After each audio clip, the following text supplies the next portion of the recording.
ฮ็ดลงเรียบร้อยย้อนบวบนะจะ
ตกแห้งอะไรอย่ารอป้า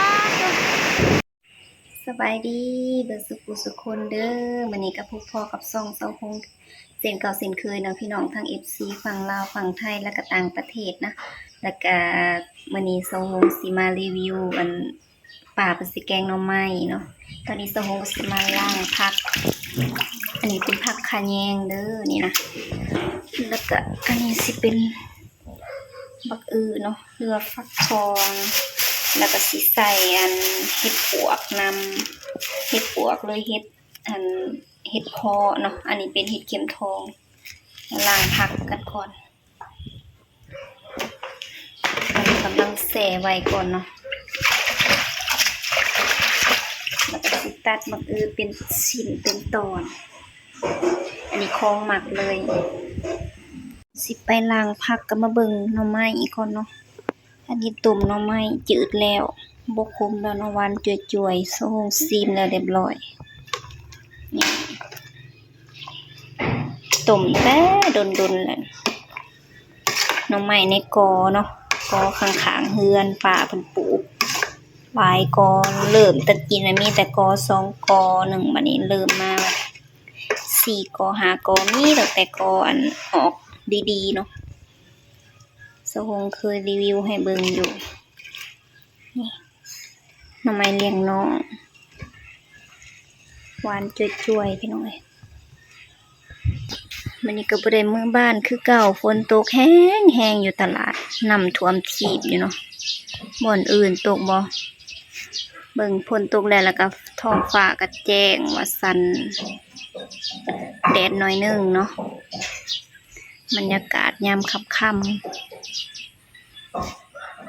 หมากอันนี้พี่น้องหมากอันยังก็มาเขียบรีวิวมาเขียบให้เบิ่งเลยแต่ว่าเป็นกกของข้าเจ้าเนาะข้างๆเฮือนแต่ตามันตีแล้วเนี่ยเป็นดกแต่ละปีอยู่จนเต็มเบิดกกมันนี่งานี่แห้งเต็มเลยไปล้างผักเนาะบัดนี้เนาะ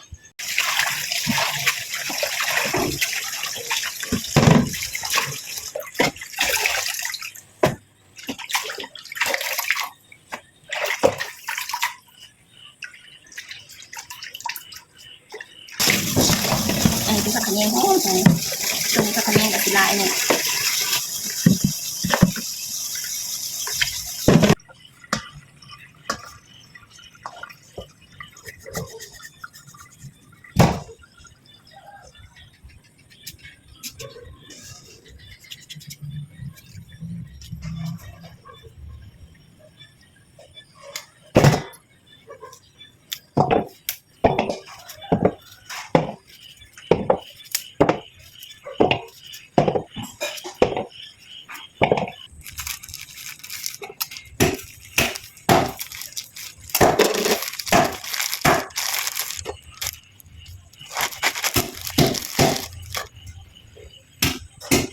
นี่ตอนนี้ก็แล้วเนาะ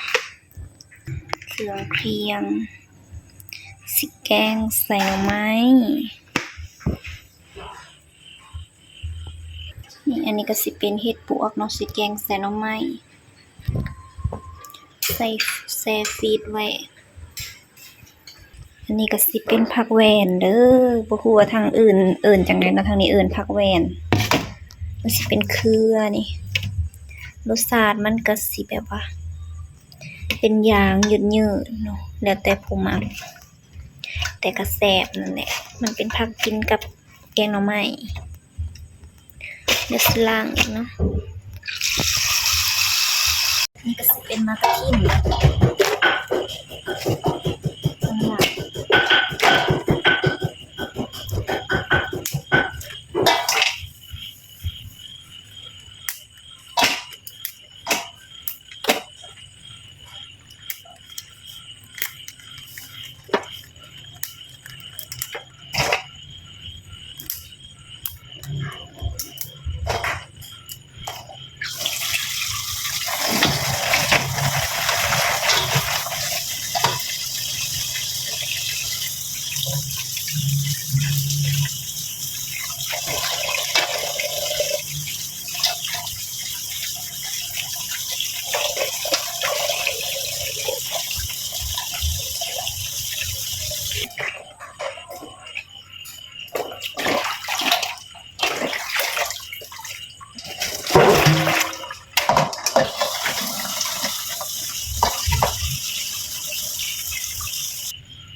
ตัวนี้ก็ปรุงแล้วเรียบร้อยเนาะพาดจุดเต็มหม้อเฮ็ดปวกยังบ่ทันได้เปื่อยซ้ำเฮ็ดรวยๆแซ่บๆนำกันเด้อเมนูโปรดสำได้นี่กำลังกำลังเดือดท่าแต่เอาเฮ็ดอันนี้ลงเนาะกับผักขะแยงแล้วก็เป็นอันจบพิธีดุย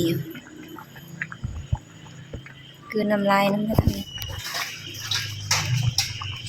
ใส่กระดูกหมูน้ำใส่กระดูกหมูกระดูกหมีน้ำ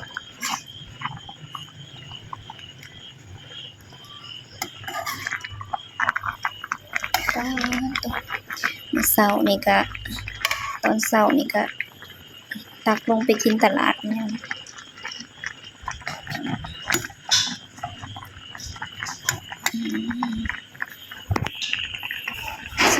ความแซ่บ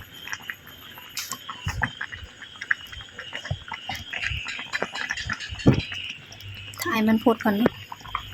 ใส่ผักแล้วก็เริ่มปรุงแล้ว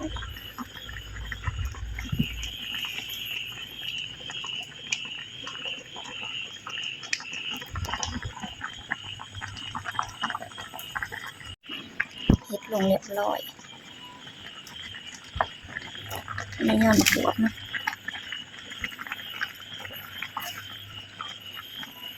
จุดเต็มหม้อจุดล้นหม้อ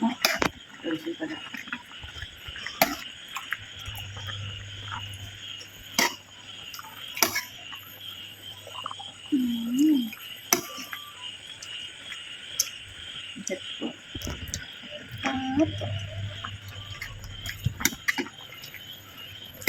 ใส่ไปใส่เค็มไปใส่ ยังก็อยากใส่เนกเครื่องก็เลยล้นหม้อแบบนี้ แค่เลย พร้อมปรุงแล้วพี่น้องสุกแล้ว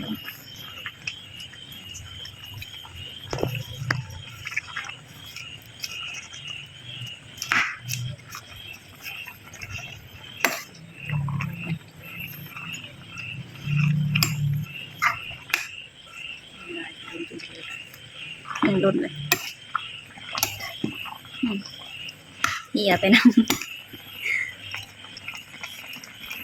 โอเคพี่น้องสำหรับคลิปนี้ก็ขอจบไปเพียงสำนี้เด้อแกงหน่อไม้มื้อนี้เนาะหม้อบากใหญ่เด้อแซ่บๆนำกัน ใส่ครบเบิดทุกอย่างเนาะทั้งหมูทั้งอันอย่างเกาะเฮ็ดกับสะมะปี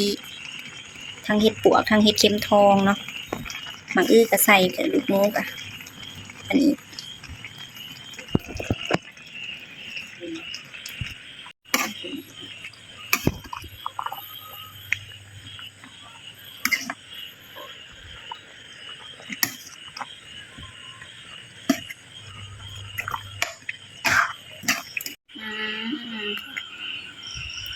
ถึงสวดด้วยอันนี้ตอนสุกแล้วเนาะพี่น้องพร้อมเสิร์ฟอันนี้ผักกับมะกระทิน